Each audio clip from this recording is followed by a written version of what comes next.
ये जितने सूर्य आदि ग्रह हैं ये बड़े भयंकर होते हैं। ये जब अपने प्रतिकूल जगह पर होते हैं, जिसके ग्रह में, कुंडली में, नक्षत्र में, ये बड़ा भयंकर प्रभाव कर देते हैं। पर यदि नाम जप किया जाए तो ये उसके लिए प्रतिकूल जगह पर बैठे हुए भी सौम्य, सुखद और मंगलकारी बन जाते हैं। महाप्रभु हरिवंश चंद्र जी ने कहा है, जो पे कृष्ण चरण मन अर्पित तो करिहें का नवग्रह रंक। ये बेचारे नवग्रह तुम्हारा क्या बिगाड़ लेंगे यदि कृष्ण चरण में मन तुम्हारा अर्पित है। राधा राधा राधा। समझो, ये जितने ग्रह हैं बड़े भयंकर हैं। प्रतिकूल जगह पर बैठे हों तो बड़े बड़े को नष्ट कर देते हैं। पर कह रहे जो जप परायण है, नाम जप करता है, उसके लिए प्रतिकूल जगह पर बैठे हुए भी, बोले 7.5 शनिचर चल रहा है, वो वहां बैठा जरूर है, पर वो सौम्य होगा आपके लिए, सुखद होगा आपके लिए, मंगलकारी होगा। क्या? नाम जप।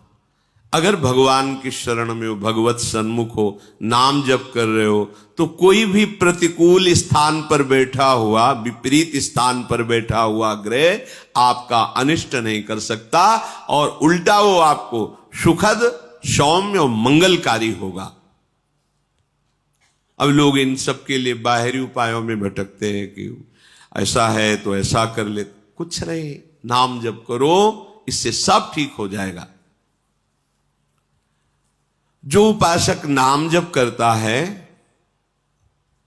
तो भयंकर रूप वाले, सूक्ष्म रूप रख के प्रवेश करने वाले, क्रूर कर्म कराने वाले, ये जो राक्षसी भाव है, ये उसके हृदय में प्रवेश नहीं करते, आक्रमण नहीं करते। सर्वे नानुगतम चैनम दारुणाहा पिसितासनाहा घोर रूपा महाकाया धर्षयंती द्विजोत्तमम।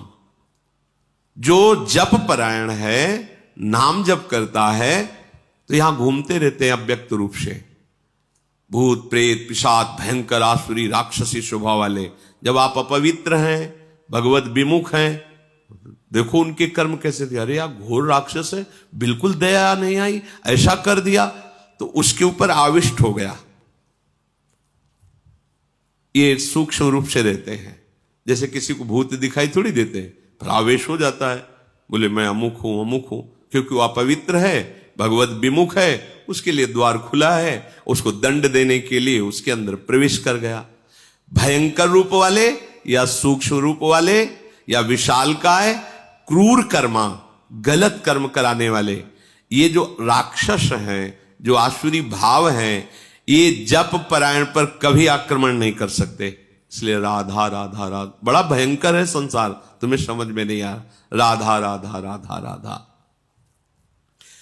जो जप परायण है, जो शास्त्र स्वाध्याय करता रहता है, जो अपने सुख को दूसरों में बांटता रहता है, और जो दूसरों में कभी दोष नहीं ढूंढता है, वो सदैव सुखी रहता है, निर्विघ्न रहता है। चलो इन आचरणों से सुखी तो चाहते हो। जो साधु शास्त्र का ज्ञान रखता है या न रखता है, ध्यान सुनो, उसे वेद आते हैं या नहीं आते हैं, वो पुराणों की कथा जानता है या नहीं जानता है, वो उत्तम संस्कारों से युक्त है या शून्य है, उसका समाज में सम्मान होता है या अपमान होता है, इससे कोई मतलब नहीं। यदि वो भजन परायण है तो राख में छिपी हुई आग की ज्वाला है। वो बोल लेता है कि नहीं बोल लेता है, उसे वेद आता है कि नहीं आता है, वो उसको लोग प्रणाम करते हैं कि नहीं करते हैं, संस्कार युक्त दिखाई देता है या नहीं दिखाई देता है, पर रात दिन भजन करता है तो कैसा है? बोले राख में छिपी हुई आग है, वो छेड़ मत देना। ऐसा भीख मांगता खाता है, ऐसे कोई तेज तो है नहीं, कोई लोग तो इसके पास नाम जप परायण, बड़ी महिमा है। जैसे प्रज्वलित अग्नि श्मशान में भी कभी दूषित नहीं होती, यथा श्मशाने दीप्तौजाः पावको नैव दुष्यति एवं विद्वान अविद्वान वा ब्राह्मणो दैवतम महत। चाहे विद्वान हो चाहे ना हो, श्मशान में भी आग पवित्र ही होती है, आग कभी दूषित नहीं होती। ऐसे ही जो सर्वत्र भगवत भाव रखने वाला है, निरंतर भजन में है, वो महान से भी महान है। कहीं भी बैठा हो, कुछ भी कर रहा हो, ये मत समझो कि तो अपवित्र है। जैसे श्मशान में भी आग पवित्र है, ऐसे भजनानंदी हर समय परम पवित्र रहता है। विषयान ग्रहणंत मुंचंतु वा, दृष्टि मत डालो, किस भाव की स्थिति में कहा तुम्हें पता नहीं है। प्रकारश्च पुरद्वारैः प्रसादैश्च पृथक विधैः नगराणि न शोभन्ते हीनानि ब्राह्मणोत्तमैः। बहुत बड़ी बड़े महलों से नगर बहुत सुंदर श्रृंगारित हो तो वो तब तक नगर कहलाने योग्य नहीं होता जब तक एक साधु ना हो। बहुत बड़ा नगर है, बड़े महल, बड़ी सुंदर चार दीवानियां, बड़े बड़े सुंदर द्वार, सब ठीक है, लेकिन उस क्षेत्र में एक भजन करने वाला साधु नहीं है, बोले वो शून्य, बेकार है। और चाहे जितना छोटा गांव या पुर भी हो ऐसा, और वहां एक भजनानंदी, वो महानगर है, क्योंकि एक भजनानंदी, तो आप सोचो ये तो भजनानंदियों का खेत है जहां आप बैठे हो। कोई ऐसा नहीं होगा यहां जो भजन न करता हो, कोई पक्का। वो कर नहीं रहा तो सुन तो रहा है ना। चलत फिरत सुनियत यह श्री राधा वल्लभ लाल। रंगनाथ जी जाना है, बिहारी जी, राधा वल्लभ जी कहाँ जाना है, यहां यही पूछना होता है। यहां थोड़ी पूछना होता है होटल जाना है या टाकीज जाना है, यहां तो यही पूछना होता है ये पथिकों से। अब वो भजन नहीं कर रहा पर भजन ही तो कर रहा। कहां चलना है, बांके बिहारी, बैठिए बांके बिहारी। हाँ नहीं, राधा दामोदर जाना, हम वहां तक छोड़ देंगे, सेवा कुंज से तुम राधा दामोदर चले जाना। पूरा चिंतन भागवतिक, चलत फिरत सुनियत है श्री राधा वल्लभ लाल, ऐसे वृंदा विपिन में बसत रहो सब काल। हे युधिष्ठिर, जिस नगर में एक भी संत रहता है, भजन करने वाला रहता है, वो पूरे नगर को तार सकता है। निकलते उठते हुए जय सिया राम, राधे श्याम, जो भी नाम उच्चारण, देखो संत महिमा देखो। आप कहीं भी स्थिति में हो, किसी भी संसारिक स्थिति, सामने साधु दिखाई दे, अगर थोड़ी भी आस्तिकता है तो भले उपहास हो, ए बाबा राधे राधे, राधे राधे भैया। 2 बार तुमने बोला, 2 बार उन्होंने कहा, 4 बार कान में नाम पड़ा, 4 बार मंगल हो गया। एक साधु जहां है उसने, धन्य है वो भूमि जहां साधु वास करते हैं, भजन करने वाले वास करते हैं। प्रजा की रक्षा करने वाला जैसे राजा होता है, ऐसे राजा और प्रजा दोनों की रक्षा करने वाला साधु होता है। इसीलिए पूर्व में जैसे देवराज इंद्र तो ऊपर भगवान बृहस्पति जी, महाराज विदेहराज जनक तो सदानंद जी, चक्रवर्ती सम्राट दशरथ जी तो ऊपर सिंहासन पर वशिष्ठ जी। जहां भी देखो राजा के ऊपर महाराजा बैठा मिलेगा, एक साधु बैठा मिलेगा जो राजा और प्रजा दोनों की रक्षा करता है। मार्कंडे जी कह रहे हैं, प्रजा की रक्षा करने वाला जैसे धार्मिक राजा होता है, तो प्रजा और राजा दोनों की रक्षा साधु से होती है। ये संत जन जो भजन करते हैं ना, तो जिसके राज्य में भजन करते हैं उस राजा को, उस राज सैनिकों को अपने आप उनका भजन का हिस्सा जाता है। क्योंकि हम सुरक्षित, अगर हमारे राज सैनिक और हमारे जो शासन विभाग वो रक्षा न करें तो जो क्रूर कर्मा लोग हैं वो भजन न करने देंगे, शांति भंग हो जाएगी। मनमाना आचरण करेंगे तो कैसे भजन कर सकते हैं। उनकी सुरक्षा है, जहां हम खड़े भी नहीं हो सकते, हमारी सामर्थ्य नहीं है, वहां वो अत्यंत कष्ट सह करके पहाड़ों पे जहां ऑक्सीजन सही नहीं मिल रहा, भीषण बर्फबारी हो रही, वहां वो खड़े हैं केवल हमारी सुरक्षा के लिए, कि हमारे देश के अंदर कहीं कोई ऐसा अपवित्र भाव वाला, हिंसक भाव वाला कोई प्रवेश न कर जाए, हमारे देशवासी सुरक्षित रहें। तो चाहे गुफा में भजन करो, चाहे समाज में भजन करो, भजन का हिस्सा उनको पहुंचता है, क्योंकि वो रात दिन सुरक्षा में लगे हुए हैं। तो वो कह रहे हैं कि जैसे प्रजा की रक्षा राजा करता है, ऐसे राजा और प्रजा दोनों की रक्षा साधु करता है। जिस नगर में, जिस गुफा में, जहां भी संत भजन कर रहे हैं, ये न समझे कि इनका तो जीवन बेकार, समाज के काम नहीं आ रहे। नहीं, उनका किया हुआ भजन अपने आप विभाजित होता है। भिक्षा देने वाले को, वस्त्र देने वाले को, वास व्यवस्था करने वाले को, प्रणाम नमस्कार करने वाले को, राजा को, राज्य शासन विभाग को वो जाता है, तभी तो मंगल होता है। ये जो बड़े पापाचरण होने पर भी सर्वनाश की स्थिति नहीं आती, उसका कारण ये भजन, जिस दिन भजन करने वाले महात्मा अंतर ध्यान हो जाएंगे, हाहाकार मच जाएगा। क्योंकि फिर दैवी शक्तियां अपने आप, जब वर्षा होनी तब होनी नहीं है, जब नहीं होनी चाहिए तब होनी है, फसल पकी खड़ी है, ओले गिर रहे, मतलब हर प्रकृति उल्टी हो जाती है। पृथ्वी में बड़े तीर्थों का वर्णन किया गया है, पर जो नाम जापक उपासक हैं, नाम कीर्तन करते हैं, भगवत चरणारविंद के आश्रित हैं, इनके जैसा कोई तीर्थ नहीं। मुद मंगल में संत समाजू, जो जग जंगम तीर्थ राजू। ये चलते फिरते तीर्थराज प्रयाग है। दरस परस अगनास, बास निज संग करो दिन, तीन मुख हरिजस सुनत, श्रवण मानोनत। इनके दर्शन से, इनके स्पर्श से, इनके संभाषण से, इनके वचनों के सुनने मात्र से बड़े बड़े पाप नष्ट हो जाते हैं। पुण्य तीर्थों का बहुत वर्णन है, जहां स्नान दान और नियम पूर्वक करने पर उसका फल मिलता है। पर जो नाम कीर्तन करने वाले हैं, नाम जप करने वाले हैं, भगवद आश्रित जन है, इनके दर्शन से, इनके स्पर्श से, इनके वार्तालाप से जैसी पवित्रता होती है, वैसी तीर्थों से नहीं। तीर्थी कुर्वन्ति तीर्थ, ये तीर्थों को भी पावन कर देते हैं। गंगा अवतरण प्रसंग में आता है, भगीरथ जी से भगवती गंगा जी कहती है कि माना कि महादेव जी अपने जटाओं में रोक लेंगे, पर भूतल में जब मैं जाऊंगी तो पापाचारी लोग मेरा स्पर्श करेंगे, अवगाहन करेंगे, मैं मलिन हो जाऊंगी, तो मेरे को पावन कौन करेगा। तब भगीरथ जी ने कहा, जो साधु हैं, समदर्शी हैं, शांत हैं, निरंतर भगवत परायण हैं, वो हे गंगा जब आपका स्पर्श करेंगे तो आप निष्पाप हो जाओगी। हाँ, गंगा पापम शशि तापम दैन्यम कल्प तरुष तथा पापम तापम तथा दैन्यम हरति साधु समागमा। मात्र एक संत संग से तीनों काम हो गए।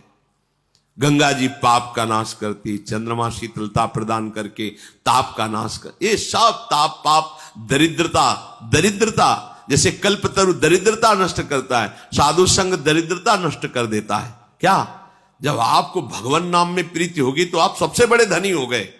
कबीरा सब जग निर्धना, धनवंता नहीं कोई, आप धनवान हो गए। राधा राधा राधा परम धन राधा नाम, तो खत्म हो गई दरिद्रता, घिघियाना, बार बार विषय भोगों की याचना करना, और दैहिक दैविक भौतिक ताप। जहां भगवान का चिंतन, भगवान की लीला कथा, वहां इनका प्रवेश ही नहीं होता। नाम जब चल रहा है, अब कौन पाप ताप तुम्हें छू सकता है। तो कह रहे तीर्थों का बहुत वर्णन है शास्त्रों में, पर यदि कहीं भगवत आराधक संतों का संग मिल जाए, नाम कीर्तन हो रहा है, नाम जप हो रहा है, भगवत कथा हो रही, बोले तत्काल निष्पाप कर देता है। तत्काल संत दरस जी में पातक टरे। बड़े भाग से जब संतों का संग मिलता है, बस वहां अभिमान न करे, वहां ज्यादा अपनी बुद्धि न चलावे, भगवत भाव से बड़े भाग्य मिले, आज मुझे संत समागम मिला, ऐसा। साधु संग मपूतेन वाक्य भाषित वारिणा पवित्रीकृत मात्मानम संतो मन्यन्ति नित्यशः। मार्कंडेय जी महाराज श्री युधिष्ठिर जी से कहते हैं कि सत्संग से जैसी पवित्रता आती वैसी कहीं से नहीं। पर एक फिर बात, डिबिया में ही पारसमणि रखी हुई है, कहीं दूर नहीं, और डिबिया लो एक ही है, पर बीच में रुई का पर्दा है, त्रिकाल में भी सोना नहीं बन सकती। नहीं तो स्पष्ट लिखा हुआ है सेवकवाणी में, आलय बन बसत संग पारस के आयस माने लोहा, कनक समान भयम। लोहे ने कौन सी तपस्या की भाई, कौन सी साधना की, पारस के स्पर्श मात्र से सोना बन गया। पारस ये देखती है क्या कि उत्तम आचरण करने वाले घर का सोना लोहा है, या ये किसी हिंसात्मक वृत्ति करने वाले के घर का लोहा है, नहीं देखते। बस छूते ही दोनों को सोना बना देगी। पारस गुण अवगुण नहीं चितवत, कंचन करत खरो, तुरंत उसे सोना बना देगी। पर रुई का पर्दा, कपट का पर्दा, अहंकार का पर्दा फिर पास रहते हुए भी नहीं हो पाएगा पक्का। इसलिए समझो, आपको अगर वृंदावन धाम मिला है, महापुरुषों की वाणी सुनने को मिल रही है, साधु संग मिला है, कहां बैठे हो? मतलब कितने आनंद का विषय है कि प्रभु ने मुझे अपना माना, कैसा संग दिया। केवल रहने से, सुनने से आपके हृदय में भक्ति अंकुरित हो जाएगी। यहां तो भक्ति नृत्य कर रही है। भगवत प्राप्ति वृंदावनवासी के लिए कोई प्रश्नवाचक बात है क्या? नहीं, जय रेणु पर मरिबो मंगल है। हम शरीर छूटा, कुछ नहीं किया, पूरे जीवन गृहस्थी में रहे। परिवार के सदस्य जब वृंदावन वास करने तो उनको असंतुष्टता हुई, पर उनके शरीर से प्रकट हुआ पुत्र वृंदावन। तो चमत्कार लाडली जू का कि गिरे, बेहोश हुए, वृंदावन उठा के लाए गए चंद दिनों में शरीर। हम तो यार तरसते हैं इस बात के लिए कि कहीं ऐसा ना हो कि कोई रोक का ऐसा कि भैया आप ले चलो इनको दिल्ली बंबई, तो कभी ऐसा ना हो। हम तो मांगते तरसते हैं कि जब हो तो इसी रज में हो। देखो, जो मांगा नहीं, जाना नहीं, चाहा नहीं, विरोध भाव किया, लेकिन अंश है इस वृंदावन में, तो घसीट लिया और परम कल्याण। आप यहां रह रहे हो, आपके कल्याण में कोई दिक्कत होगी, बस अन्य आश्रय मत रखना। ये हमारी बातें थोड़ा कम समझ में है, अन्य आश्रय मत रखना। हम किसी और को इतना अधिकार न दे दे कि हमारे लक्ष्य पर बाधा खड़ा कर दे। भाई ये ध्यान रखना। यहां मरने मात्र से भगवत प्राप्ति, ये धाम है, परम धाम है श्री जी का। सत्संग से जितनी पवित्रता होती उतनी किसी अन्य तीर्थों से नहीं। सत्संग परम पवित्र, भगवान ने भी अपनी वाणी से कहा है, व्रतान यज्ञ छंदांस तीर्था नियमा यमा यथा वरुण देत सत्संगा। श्री भगवान की वाणी, सत्संग से बढ़कर। पर बस फिर वही बात कह रहा हूं कि बोले फिर सत्संग का प्रभाव इसके ऊपर क्यों नहीं पड़ा? ऊसर वर्षई तरण नहीं जामा। क्या करे? फूलई फरई न बेत। बांस में चाहे जितनी डीएपी लगा दो और खूब पावरफुल पानी उसमें डालो, कभी केला लगने वाला नहीं। वो बांस है। ये बांस हृदय के जो है ना, खलऊ करें भली पाई सुसंगु और मिटे न मलिन स्वभाव अभंगु। कभी कभी दुष्टों को भी साधु संग मिल जाता है, दुष्ट स्वभाव वालों को साधु संग मिल जाता है, पर वो साधु संग को स्वीकार नहीं करते। खलऊ करें भली पाई सुसंगु और मिटे न मलिन स्वभाव अभंगु। चाहे गुरु मिले बिरंच सम फूलई फरई न बेत। मूर्ख हृदय न चेत, चाहे गुरु मिले बिरंच सम। हार जाओ, खोपड़ी फोड़ के हार जाओ, उसकी समझ में ले आने वाला। और जिनको समझ में आता है, एक शब्द सुना, जीवन का परिवर्तन हो गया। मतलब आश्चर्य होता है। गृहस्थ में रहते हैं, भागती हुई रास्ते में गाड़ी खड़ी हुई और अश्रु चल रहा है, बस मैं श्री जी से यही मांगा था कि एक बार आपको लाइव देख ले, एक बार देख ले। लगता है क्या है इनका, मेरा जीवन बदल गया। हृदय की नजदीकी नजदीकी, हृदय की दूरी दूरी। अब हमारे समीप तुम्हारा शरीर है, हृदय दिए हो भोगों को, रंग नहीं चढ़ रहा। दूर है भोगों में, हृदय दिए हुआ हमारे वचनों से वो अश्रु चल रहे, वो कह रहा जीवन बदल गया। ये सत्संग मिला और तुम्हारा परिवर्तन नहीं हुआ, ये तो मतलब बड़े आश्चर्य की बात है कि अमृत वर्षा और आप जीवित नहीं रहे। बड़ी विचित्र बात है। साधु समागम और आपका परिवर्तन नहीं, मतलब ये सर्वाश्चर्यमय बात होती है। पर वो इसीलिए नहीं होती कि आप परिवर्तन नहीं करना चाहते। देखो कह रहे साधु संगम मपूते न। साधु संग जैसा, पूत माने होता पवित्र करना, साधु संग जैसा पवित्र करने वाला कोई है नहीं। एक सत्संग आपका परम कल्याण करा दे, यदि उस पर आपकी स्थिति हो जाए, आचरण उतारने को हो जाए। साधु संग मपूतेन वाक्य, काहे से?